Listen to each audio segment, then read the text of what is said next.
And we're back with another episode of the Lakers Fast Break podcast. It's Gerald Glassford coming right back at you here. Dean Gerald Glassford coming right back at you here from Lakers Fast Break, Pop Culture Cosmos, Inside Sports Fantasy Football, and Game Source. We truly appreciate everyone out there listening to all of our great shows. And if you can, please, class, give us that 5-star review wherever you get your podcasts. Plus, if you can like, share, subscribe, follow, or do whatever it is that you can to support us right here at the Lakers Fast Break, Pop Culture Cosmos, where we cover the latest news and trends in pop culture each and every week, twice a week, wherever you get your podcasts. Plus, also as well, Game Source, Inside Sports Fantasy Football, and we will have a Super Bowl special tomorrow, I think. No, actually, I think next week. I think we're going to go ahead and do it next week. Chris and Dom Lardieri and I go ahead and talk about the world of football with the Super Bowl coming up. So we'll talk about that on next week's Inside Sports Fantasy Football. Plus also as well, LakersBall.com. Go ahead and check out Ox1947 sharing his thoughts each and every day right there for you. If you can't get enough Joe, it's right there for you at LakersBall.com.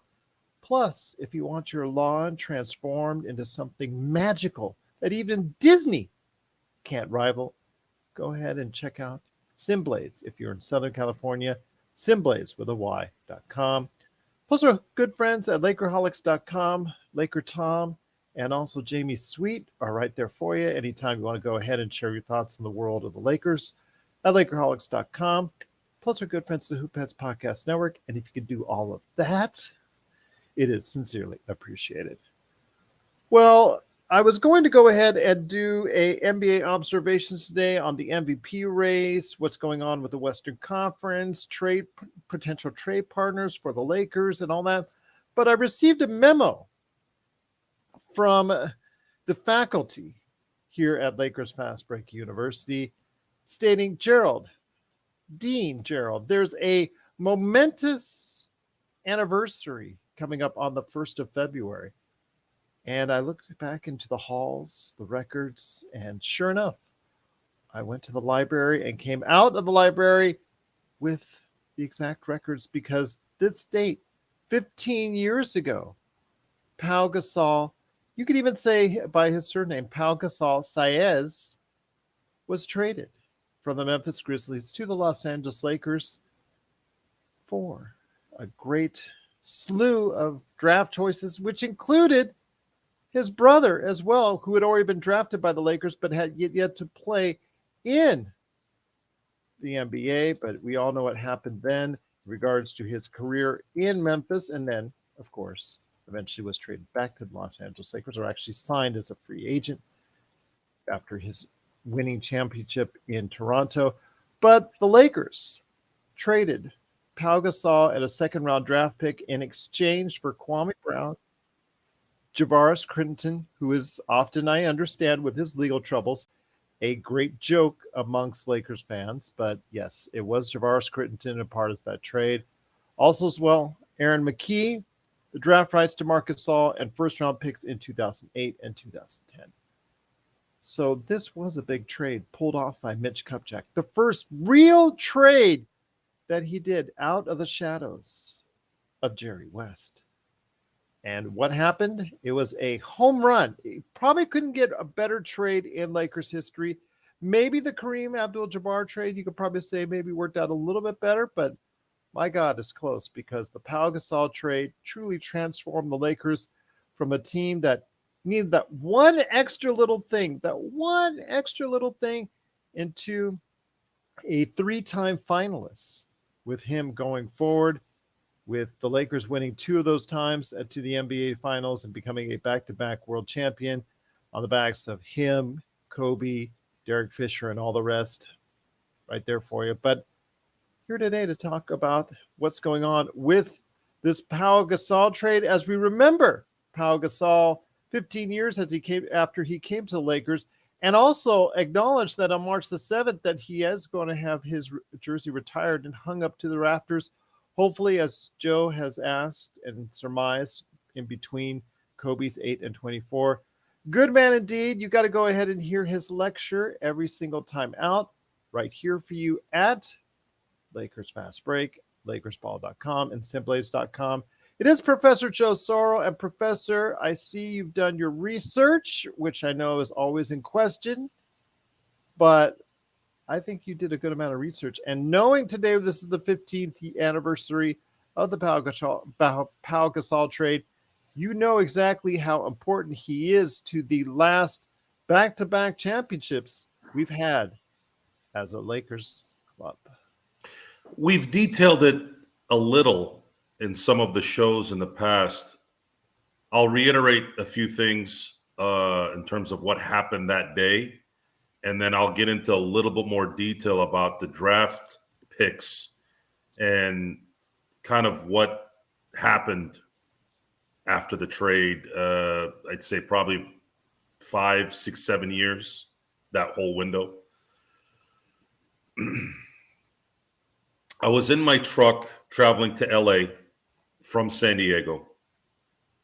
And at the time I was living in San Diego. And I got a text message on my Razor. If you guys remember what the Razor phone was, this was before the smartphone. So I'm just hitting a little bit of traffic on the 5. And I get a text from my friend Chris that, wow, Lakers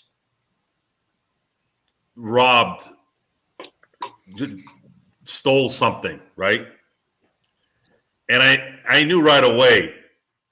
I knew right away it was for someone big, and the deal likely was going to be in our favor.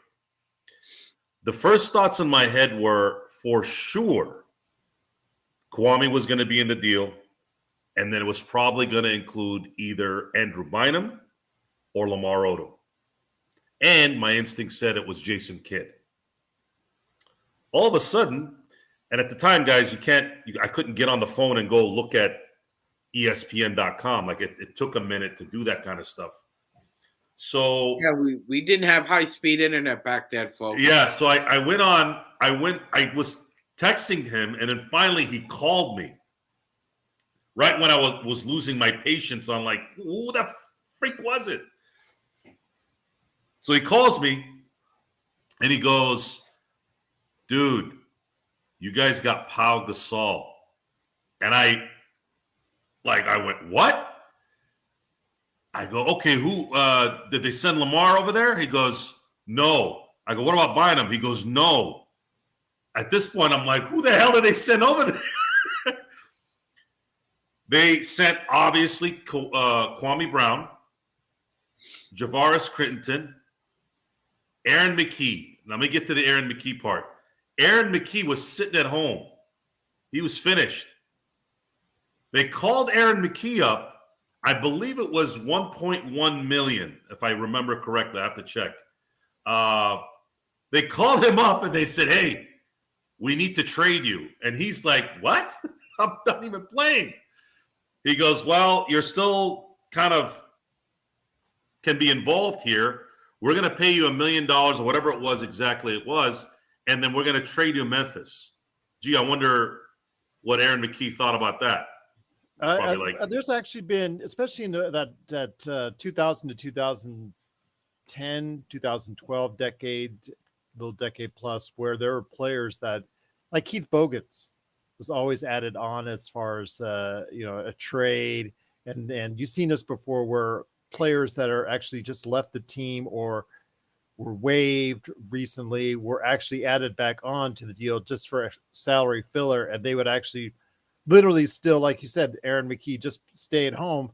You're getting $1 million or $2 million or whatever is needed to be done to fill out the trade. That was the first of that kind. I had never heard anything before that, so that was pretty interesting. Draft rights to Marc Gasol, which at the time was like, man, that would have been kind of cool to have Mark and Pau, but I didn't care. Yes. We had Pau. And then there was an 2008 and 2010 first-round pick to Memphis. Memphis gives us Pau Gasol and a second-round pick that eventually ended up being Devin Ebanks. So at this point, I'm in absolute euphoria. I call one of my best friends who's a huge Laker fan. He could not believe on the phone. He could not stop telling me to shut the F up, as in like, you got to be joking, kind of shut the F up. He just couldn't. He couldn't compute the fact that we just got Pau Gasol. Pau Gasol is the antithesis of Kwame Brown. Kwame Brown couldn't catch the ball. Pau is very good at catching the ball, especially down in the lane. Pau never missed from inside 3 feet.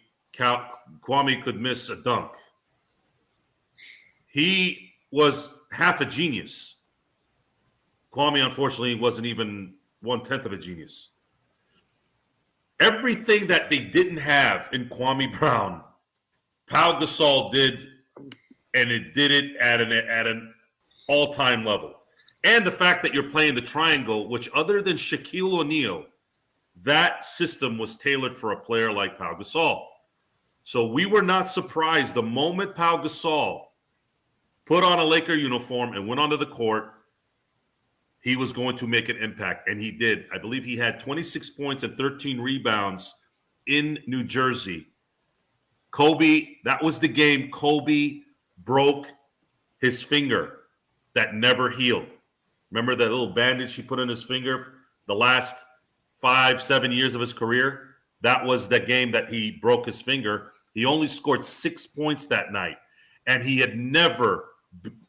had never seen Kobe Bryant smile as much as I saw him smile in the post-game interview than that game. So Pau Gasol made his mark. And the moment that game finished, I called my boy up. I said, hey, Pau's coming to Staples for the Atlanta game. We are going. We are going. We got to go see Pau come to Staples. His entrance. I still get goosebumps. Thinking about it. I remember the visual of him coming out of the tunnel.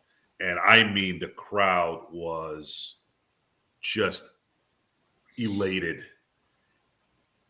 I would say without hesitation, after Kobe and Magic, he is one of probably the most popular Laker, at least in my Laker lifetime. I know it sounds weird. I know we have Nicky V and we had Shaq, and the thing is, it was the timing of this thing. It was how desperate they were at this moment that Pau Gasol reinvigorated a franchise and solidified one of the all-time legacies of the NBA. I still play I would have totally tried to play the video that they did. It's got the Jay-Z theme under it. It's a really good one. If you go on YouTube, put Pau Gasol welcome LA welcomes, and then it should pop up, and then you'll hear the Jay-Z song. I don't know if I'm supposed to say the name and copyright things. You can say all the names you want. So this to copyright. Okay, yeah, exactly. So like we're making any money here for us to worry about that crap. Just that video, it's 30 seconds. It's basically LA welcoming Pau Gasol. And man, it was a 3-year run. Whew. My God. We just make a couple more baskets in 08 in the finals. We're looking at another three-peat. But boy, that was some fun basketball. Pau Gasol will always be one of my favorite people, basketball players, everything. It's amazing what a sporting situation can do to your psyche. I mean, he just had us happy for a very long time. And Mitch, you'll always be a legend because of that one trade. So whatever happened with Mozgov and Deng, you solidified so many things with that trade. You pissed off Greg Popovich. You pissed off Mark Cuban.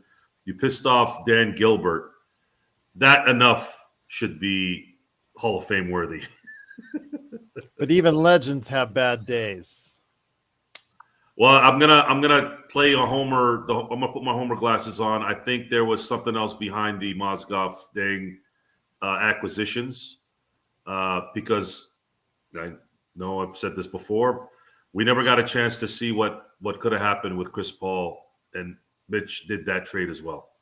So it's a sad situation in that end, but we did get a chance to see the perfect player that played with Kobe. I mean, I say perfect as in I know Shaq was a better, side, 1A, 1-1. I always say 1-1 to Kobe, but I always think if Pau Gasol had been a Laker in '01 with Kobe, we would have seen probably 5 or 6 championships with those two guys as well because they were peanut butter and jelly when they were on.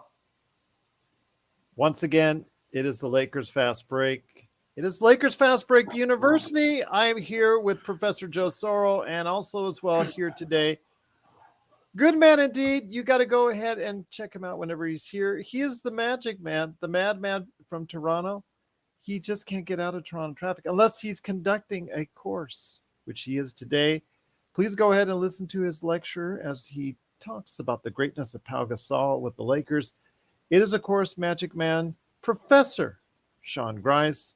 And Professor, great to have you here. I know it's late for you. I know it's a evening class and a night class for everyone. So we're taking night classes. We're conducting night classes here at Lakers Fast Break University in regards to the 15th anniversary of Pau Gasol. Please go ahead and describe your thoughts on Pau Gasol when he came over. And we'll touch on a little bit later the impact he had with the Lakers and what it led to. It's in regards to the early 3 years that you had greatness with him, Kobe, leading us to a 3-time finals back to back to back. But tell us your thoughts on that magical day 15 years ago, where you were when you first heard Pau Gasol was coming to the Lakers. Yes, Gerald.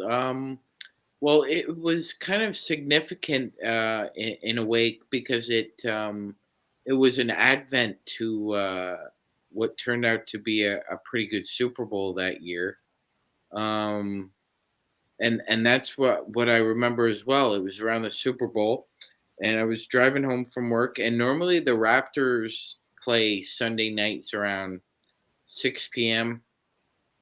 Usually that's when the city's winding down and people can come and go downtown with ease. But the Lakers were actually playing the Raptors, so I was pretty pumped about that. But then I was listening to the radio, and I've said this before.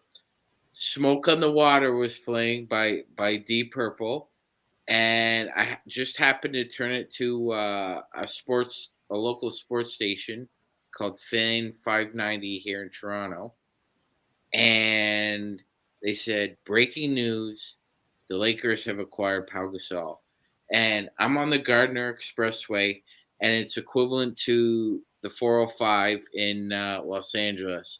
So Because you just can't get out of Toronto traffic. no, you can't. So I'm like freaking out. I'm like so excited. So I need to pull over to the shoulder because if I'm not paying attention, I'll definitely get into Toronto traffic accident. And we don't like dealing with Toronto insurance companies and Toronto traffic police. So we try and police ourselves in the city when it comes to traffic. I digress. I pulled over the shoulder. I get out. I'm like losing it on the side of the road. I'm so excited because, like Joe said, this was just like a rejuvenation to your basketball soul. Because that year, the Western Conference is so competitive. The two teams that were really competing for the top spot were the Lakers and the Hornets. And they had a young point guard named Chris Paul. And him and David West were eating pretty good that year. And obviously Mitch Kupchak saw what was going on. And obviously his coaching staff told him what was going on. And they needed to do something. And I was under the impression that Pau Gasol was going to Chicago. All the talk surrounding him leaving Memphis was going to Chicago. Chicago was a perfect spot for him. They needed a power forward. They had a young point guard themselves, and they were looking to try and build something. So I thought Pau Gasol was on his way to Chicago. And then all of a sudden, Mitch swoops in, and I don't know what he said. I don't know what happened, but it changed our lives forever because you get 3 finals appearances. By the way, when they acquired him, they won 10 in a row. They won 10 in a row. After the Atlanta game, they won 10 in a row. And I made a comment yesterday to one of our great commenters and bloggers, Adam Hurley, that he was saying that Darvin Ham isn't a good coach. You could tell it in close games. And I said, I agree, but I disagree because really good teams, when they play against each other, it's usually a split, and the point differential, normally it evens out. What's a tell is how you compete against below average teams, bad teams, and the others. So during that 10-game win streak, the Lakers only had wins of less than 10 points 3 times. So they were smoking teams. They were blowing teams out of the water. 15-point win, 13-point win, 19-point win. It seemed like Pau just, like Joe said, and I was thinking the same thing before he said it, peanut butter and jelly. That's the way he fit into that team. So what's concerning about what's going on that year is we're watching the game and he steps on Vlad Rad's foot. Space Cadet, as Phil Jackson dubbed him. And now, after a really scorching start to the Lakers, he's hurt. And we tread water a little bit. I think he was out 3 weeks, if I'm not mistaken. Might have been 2.5, but I thought it was 3. And he comes back, and it's a bit of a sputter, but he plays 27 games and we win 22. We're 22-5 with him in the starting lineup as a power forward. And it just seemed like, I don't know about you guys, but it just seemed like they were on cruise control until the finals. Yeah, absolutely. It just Yeah, seemed and like then that they were. Yeah, maybe in retrospect, maybe they needed a bit more of a challenge, say like in 2009 and 10, because it just seemed like they needed to get into another gear, and just didn't happen. And he took a lot of crap. He took a lot of crap that year. He's soft. You bump him around, he's gonna wilt. He's a wallflower, all kinds of BS, and he came back with a vengeance, man. I mean, there was a point where during that run, we won 83% of our games with him in the lineup. That's like, you're talking about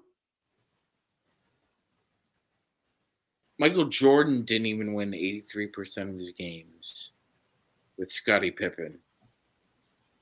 Wilt, Elgin, and Jerry never won 83% of the games together. There was a point in time where Kobe and Pau were, it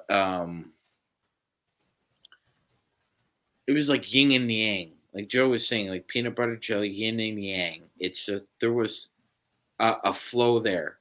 And it was just instant. It was just instant. And if you read the Mamba Mentality, he said when Pau got to the hotel, Kobe was knocking on his door before he even had his bags on the floor. So this was instant chemistry. And it's really interesting, Aaron McKee, right?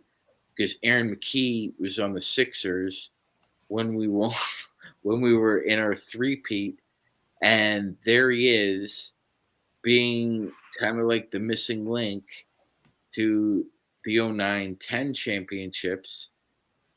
It's just, wow, man. History is so awesome in the NBA.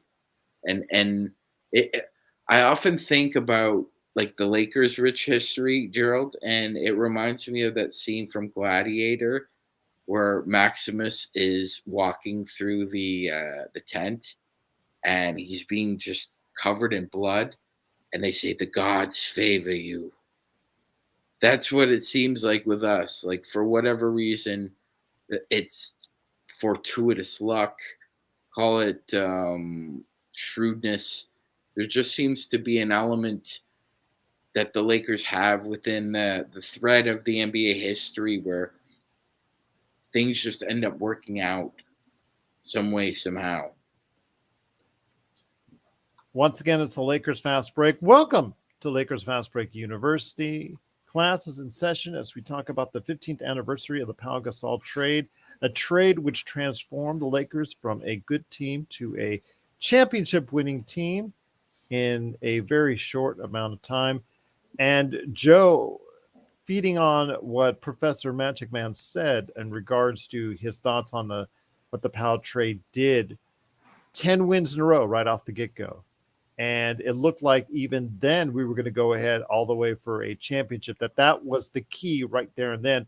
We didn't know that it was going to take a year, but seeing how Pau and Kobe, they had a kind of a relationship before, but seeing how they really meshed together and seeing what they were together as teammates once he came over, it was really something special. You guys are close. He was acquired on February 1st. The Lakers played Toronto, won in Toronto. Then they played Washington in Washington 2 days later. They won that. Then he played his first game February 5th against New Jersey. They won that. And then they went to Atlanta the next day and they lost. Then they went on a 10-game winning streak. Now, yeah, I'd mentioned the Atlanta loss, Joe. Yeah, the Atlanta, and I at the time, and that was only by 4 points. It's not like that at that time, it's not like they skidded out or anything. Yeah, Atlanta always seemed to be a loss, no matter who it was. I don't know what it was about Atlanta, but they always seemed to lose that game in Atlanta. Them and Charlotte, for whatever reason, they Charlotte Bobcats had their number. Charlotte is the only team in 09 that had a winning record against the Lakers. Won both games. Okay, the only team. So Orlando won both games in the regular season, but the Lakers beat them 4-1 in the finals. So that's where that kind of worked itself out. But I thought that was a hilarious stat. Now, I'm going to disagree with you, Magic, on the competition in 08. The Lakers' offense that year was one of the best offenses I've ever seen them run, ever. They had a juggernaut. They beat Denver in a sweep. Denver won 50 games as an 8 seed. Every team in the West won 50 games or more. Win Defensive Player of the Year that year? They weren't a scrub team. They were a good team. No one was a scrub team in that run. Matter of fact, we played the best Utah team of that era. We won the first 2 games. They won the next 2 games. They won the game 4 in OT, and then, of course, the Lakers won the last 2. Then they played San Antonio, which was a really good team. We only beat them by 1 game to get the 1 seed. And Kobe went into God mode in that series. We were down 20 in a couple of those games, and we came back and won. The Lakers, and during that run, the Celtics got taken to 7 games by Atlanta, by Cleveland, a one-man show, and by Cleveland, and then they beat the Pistons in 6. If the Lakers don't blow game 4, I still will stand to this day in my grave that the Lakers would have won that series. They had something happened in that third and fourth quarter, and they blew a 24-point lead, and they were never able to recover after that. And you know what it was, Joe? It was Paul Pierce. That's what it was. And you know, looking back, not the most sculpted basketball body that the gods have ever produced, but the way he used his body physically was a problem on the perimeter for us, and we really needed a presence, and that's kind of where Ron Artest fit in. And we didn't have a healthy Ariza, and Bynum was out, wasn't healthy. It was a real bummer because that series could have changed history in so many ways for Kobe and the Lakers. We're standing a championship ahead. Actually, it would be 2 championships ahead. If we win that series, Kobe has 6 titles. Kobe three-peats for the second time. Kobe wins 3 straight finals MVPs. There's so many things that would have come, so many things that could have been different just by winning that series. And that is sports, man. Those little losses can change so much of the dynamic of a career. And they blamed a lot of it on Gasol not being Well, they called him the meal ticket after that. They because KG was the big ticket, they referred to Pau as his meal ticket in that final. And that's somewhat unfair. Pau wasn't the only guy on the court there, especially in the low post. Especially the fact that Radmanovich didn't do jack squat in that series, and we didn't have enough of the little things with that team. Kobe carried them as far as he could, and the NBA is a business. You know, sometimes you get into relationships with somebody who they're in Utah. There's fresh powder. They smoke a little weed, decide they'll go on a snowboard, and then you decide to be a jackass.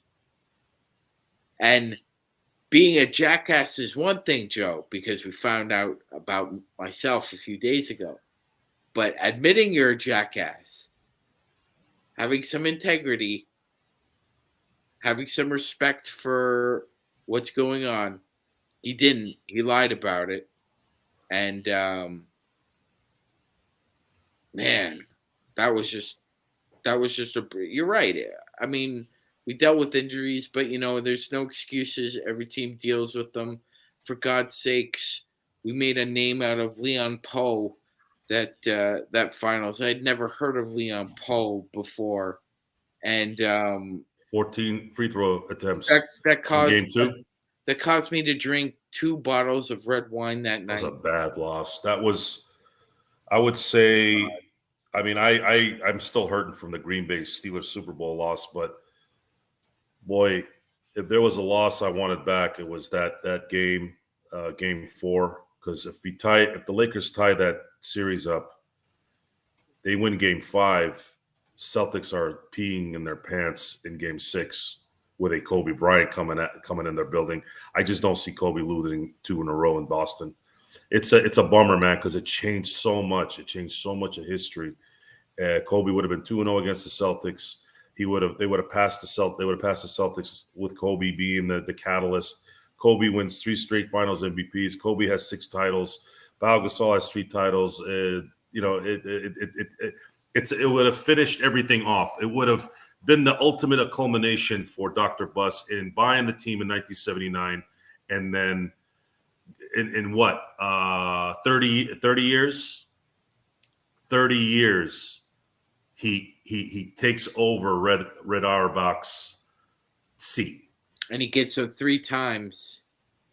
That though they got him 3 times, I would have had him 4 times. Now, a little tidbit here too is I remember in 2002 when Celtics came back from one of the I think it might still be the no, actually the Lakers won overtook it, but at the time in 2002 New Jersey blew a pretty big lead against the Celtics in the Eastern Conference Finals, and Celtics went up 2-1. And I remember thinking, man, if we could just get past Sacramento, we have a very good chance of meeting the Celtics, and the Celtics are going to get smoked. Antoine Walker and Paul Pierce wouldn't have had a shot.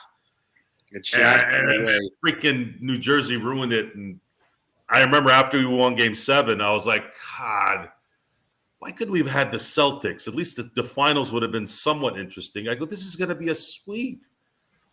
Anyways, so the details of the Pau Gasol trade, this is something for just to kind of give you guys an idea of how kind of one-sided that trade was in a lot of ways. I know Marc Gasol had a great career.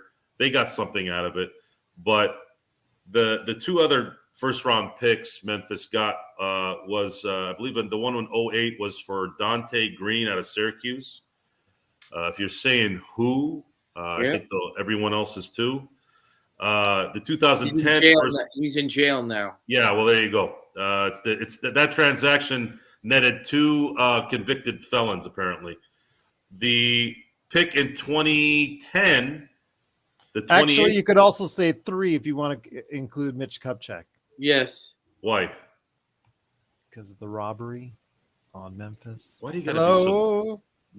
Oh God. Anyways, the 2010 pick was Grievous Vasquez out of Maryland. Grievous. Is it Grievous or Grievous? It is Grievous. It's Grievous. Why is there an I in his name then? Because it's Espanol. Oh, okay. Grievous. General Grievous. General Grievous. So Aaron McKee, Javaris Crittenton, Dante Green, and General Grievous, a.k.a.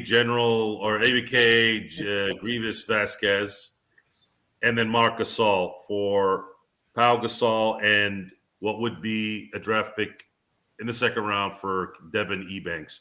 Devin Ebanks' legacy in L.A. is wanting to go to a club instead of playing for the Lakers. And that quickly, not too long after that, ended up costing him his career as a Laker. He's still playing, by the way. He's playing in, I think he's playing in Israel or China.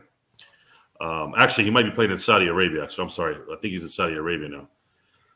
So that trade was history. It was redefining. It was reinvigorating. It was a 3-year run of some of the best basketball we've ever watched as Laker fans.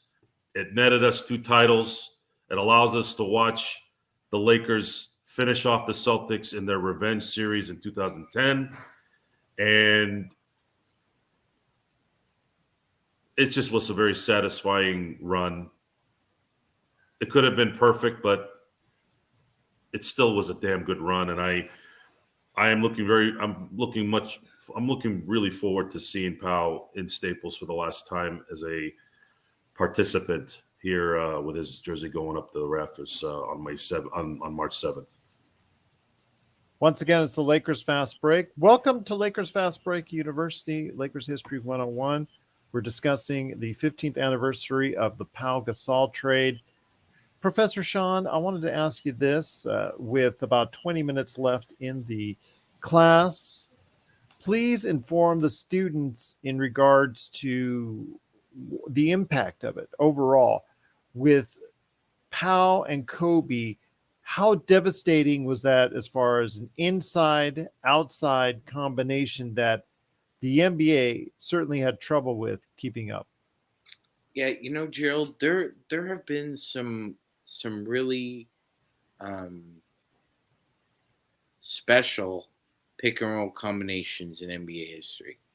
Stockton and Malone were a fine oiled machine. LeBron and player why insert can do damage. Any number of point guards today in the NBA that run it, but nothing I've ever seen in NBA history is as beautiful as a Pau Gasol Kobe Bryant pick and roll. And I felt that through those two when Caron Butler was traded, that hurt Kobe. It hurt him because he said that was my best friend, and they traded my best friend without even telling me. I felt that, well, having the Mamba mentality, he's bored. He's bored because he really doesn't have anybody to play with. And he's trying desperately, like Joe said, that was a perfect word, desperately, to work out any number of combinations with any number of players where, they can gain some kind of traction. And when Pau came in, it was like hitting the ground running because they just kept it simple for those first couple games. Just high pick and roll. Pau 18-footer, good. Pau 16-footer, good. Kobe was able to become a screener as well.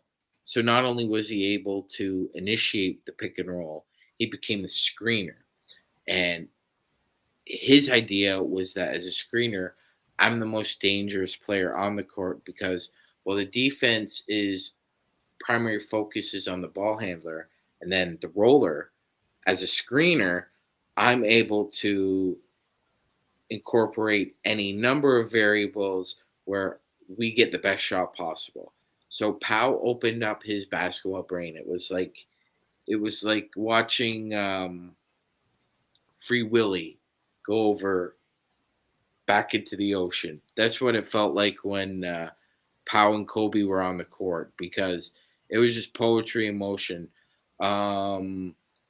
If Kobe and Pau weren't initiating a pick and roll, then Derek Fisher or Trevor Ariza were on either side of the wings, ready for an open three.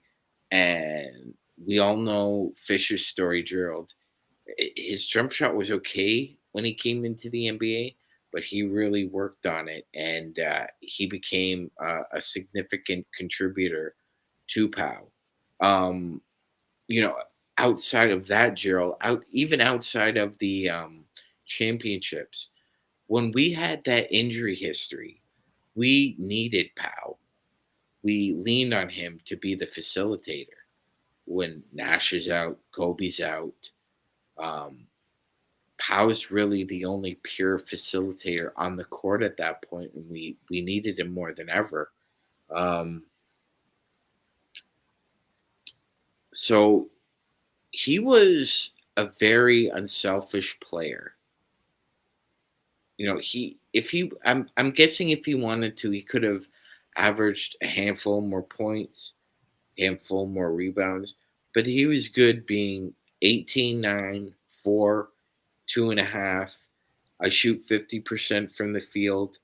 I make sure my guys get their shots in their spots over me getting my shots in my spots because I'm skilled enough with either hand on either side of the court because he was ambidextrous. He could finish left going right. He could finish left. He could finish right going left. It was a deadly combination. It almost was like you had to have eyes in the back of your head when he was on the court. And the added dimension of him playing alongside Lamar Odom kept people up at night. Like when I remember that game when the Lakers went into Quicken Loans Arena against the Cavs in it was 2009, and Mike Brown said he didn't sleep the night before because he was up all night trying to figure out what to do when Kobe, Pau Gasol, and Lamar Odom are on the floor.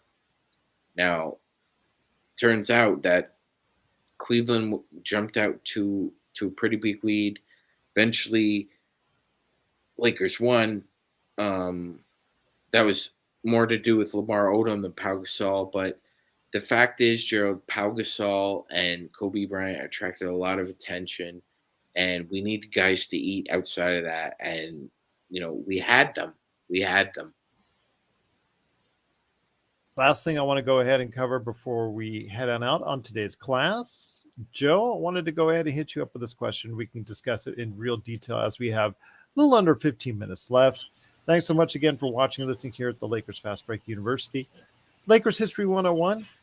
It's the Pau Gasol trade as we remember him 15 years later being traded to the Los Angeles Lakers. Him and Kobe were much a part of Lakers history with three straight finals appearances, 2 culminating in a world championship in a back-to-back. And as I hear the things going on as far as in your class with the home ec class right next to us being taken care of on that, your thoughts on Kobe and Pau as a unit, as a duo? Are they one of the greatest duos of all time in Lakers history? Because I know there's so many duos, of course, Magic and Kareem. You could talk about Shaq and Kobe. You can talk about Jerry West and Elgin Baylor. You can talk about Wilt and Jerry. You can talk about all these different duos that have been a part of the great Lakers history. Where does Pau and Kobe stand as a duo in your eyes? They're going to stand third, although they're the best duo in terms of their chemistry. I agree. Mm-hmm. They never got the chance to run a decade together. Had they done that, they probably would have won 4 or 5 championships. Pau Gasol was essentially Tim Duncan without the defense. That's how I used to explain to people who Pau Gasol was. He was extremely fundamental, smart, team player, could take a ribbing without being hurt in terms of his feelings. I believe if Kobe had Pau Gasol, let's say hypothetically that there was a trade to Memphis in the Shaq trade, and they got Pau Gasol. He was here about 6.5 seasons. Yeah, it was more. I don't know if it was more Pau Gasol, but Kobe kind of being run down after 2011.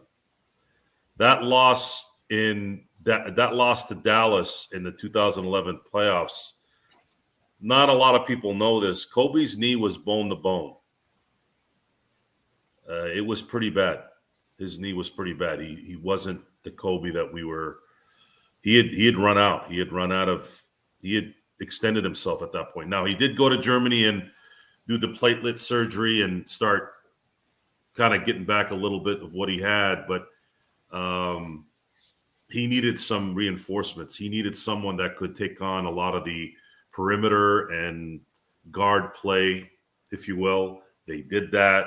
We saw what happened there.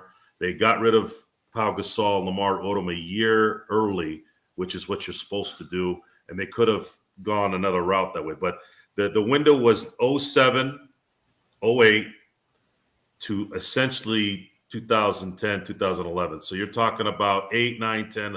You're only really talking 4 seasons where you had them probably at their best ability together. So you can't really call them anything other than 3 because they did still win 2 championships, which. Well, you know something, that there's an old saying, if you can't take me at my worst, don't accept me at my best. And he stuck through us thick and thin. And, Mike D'Antoni benching him for Earl Clark still kind of rubs me raw, actually. I got to be honest. I think that could have been handled better. And Pau is he's a gentleman. Um, I'm not sure if he's raised his voice to anybody in his life. Um, and for Mike D'Antoni to mistreat him that way was just, to me, it was unprofessional. Because he still, after that, he still had good years in 2013, 2014, and 2015. Absolutely, yeah. He had a kind of a resurgence there his first year in Chicago. That Yes. was that was actually a pretty interesting team. They they had a lot of spirit, just didn't work out for them. But yes, Joe, he still was productive in the minutes he played in. But I asked this of Professor Soro, so Yeah, I've got to go ahead and interject with you as well, Sean. I'm picking Gasol and Kobe third behind Magic and Kareem and Shaq and Kobe. None of the combinations of Baylor and West. I can't necessarily really make Chamberlain or West. I can't make that assessment because I didn't really watch them play. And the 72 Laker championship team had Gail Goodrich on it, and a lot of people said when Elgin Baylor retired, I think it was a month in, that he was a huge part of that team doing what they did that year. So, Sean, then, your thoughts. Where do you rank Kobe and Pau as a duo in the pantheon of Lakers duos? Yeah, Gerald, I like Joe. I concur with Professor Soro. I have him third. I have him third. Yep. Why so? This is a combo thing. This is a combo thing. Hold on, Joe. Hold on. I have the reverse because Magic's my guy. So I'm gonna go with Kobe and Power 3, Kobe Shaq 2, Magic and Kareem number 1, and Baylor and West number 4, and I'd put Chamberlain and West number 5. Pretty good lineups right there. Absolutely impressive. But the legacy of Pau Gasol will live on. His number, as we've talked about on the show repeatedly, is going to be raised into the rafters. I know our chat room, the best Lakers chat room that's out here, right here at the Lakers Fast Break, they're already asking about a Lakers Fast Break meetup on the 7th of March when Pau Gasol gets his name and his jersey hoisted up to the rafters. Like I said before, hopefully in between Kobe's 8 and 24.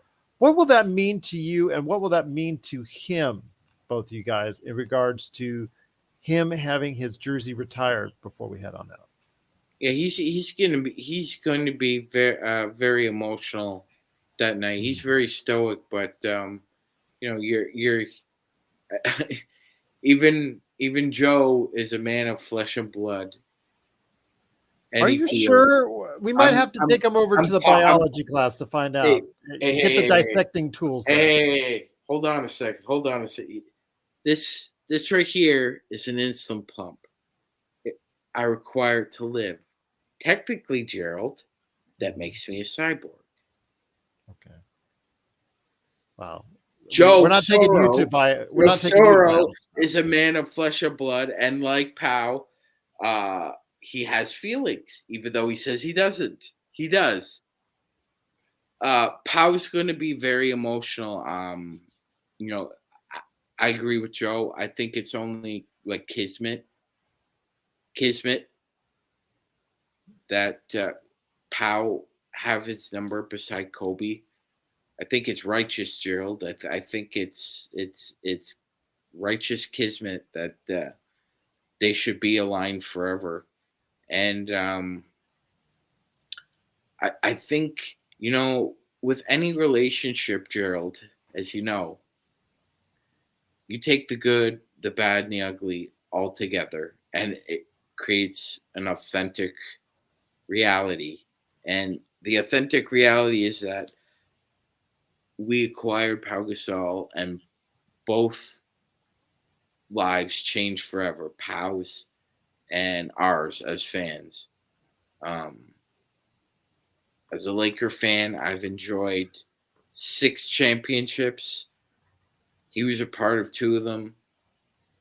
He went to 3 finals as a Laker.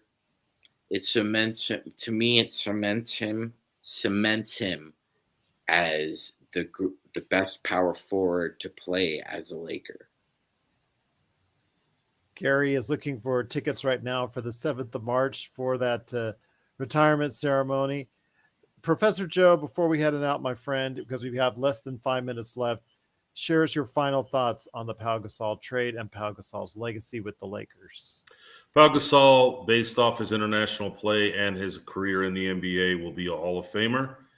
The Lakers are ahead of this, which I think was a very good idea.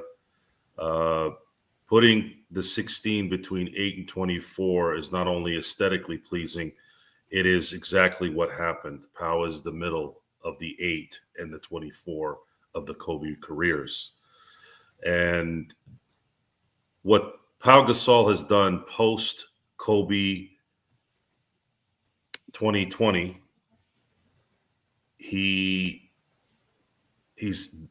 become even a bigger inspiration, taking on more than just a big brother, but in a lot of ways a replacement in terms of being there for Vanessa, Bianca, Natalia, Capri, and I think that just continues to add to the admiration. It's very rare that I kind of go gaga for strangers that I don't know, but I will admit that Pau Gasol is one of those people, from my standpoint. Very few. There's very few of those people, if more than 2 or 3. And he embodies everything that a good person has, and it's not even involving basketball. So he goes up in the rafters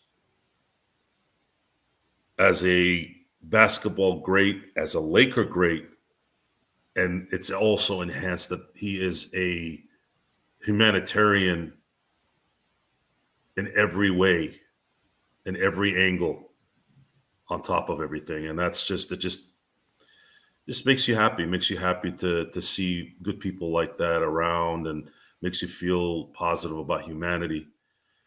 And I know he just had his, I think his first child in November, and I wish him well.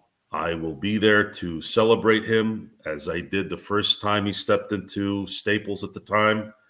I find it hilarious that, Sean, you mentioned the movie Gladiator. That night, I yelled Spaniard a few times, and it felt really, really good. And I yelled it many times at home watching the game. So very fitting. Congratulations, Pau. Your trade was one of the, if not the most electric, shocking moments of my Laker life. I watched finals wins. I watched amazing playoff wins, amazing regular season wins. But I have to admit, I felt something I don't think I felt the day I found out you were coming to LA. I don't know why that just resonates with me, but it does.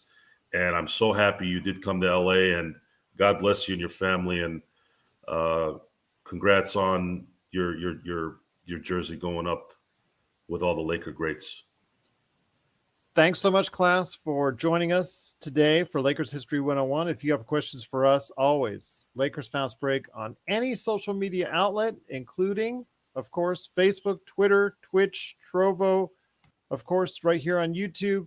And of course, also as well, you can go ahead and share us your thoughts, comments, and also suggestions on what we need to cover as far as a new itinerary for a new lecture here at Lakers Fast Break University by going ahead and contacting us at LakersFastBreak@yahoo.com. I want to thank so much for everybody for watching and listening to this latest class of Lakers History 101 covering the Pau Gasol trade 15 years later. Want to also thank everybody again for being part of what we do here. Want to go ahead and mention that we will be back tomorrow. Playback.tv/Lakers Fast Break. We've got Nick Molina. He's going to be part of our coverage. Sean is going to be part of our coverage. Joe's going to be part of our coverage there. Looking forward to seeing and hearing everybody out there on playback.tv/Lakers Fast Break for a 4:00 game Pacific time against the Indiana Pacers. Also, please note the Lakers, the next game after that on Saturday against the New Orleans Pelicans, that has been moved up to a 3:00 Pacific time starting game. Please note that that was changed today, so just want to let you know. But yes, tomorrow, 4 p.m. against the Indiana Pacers. Looking forward to it. And then, of course, the best Lakers post game is right here, and the best Lakers chat room is right here at the Lakers Fast Break. So for Professor Joe Soro and Professor MagicMan Sean Grice, this is Dean Gerald Glassford of the outstanding Lakers Fast Break University. We want to thank you for attending today's class. You all get an A for hearing our thoughts on Pau Gasol and what his impact was with the Lakers. And thank you so much for attending class. But for now, we will return with more great Lakers Fast Break University action at some point down the road, because class will be in session at some point again. But for now, for the Lakers Fast Break University, class is dismissed.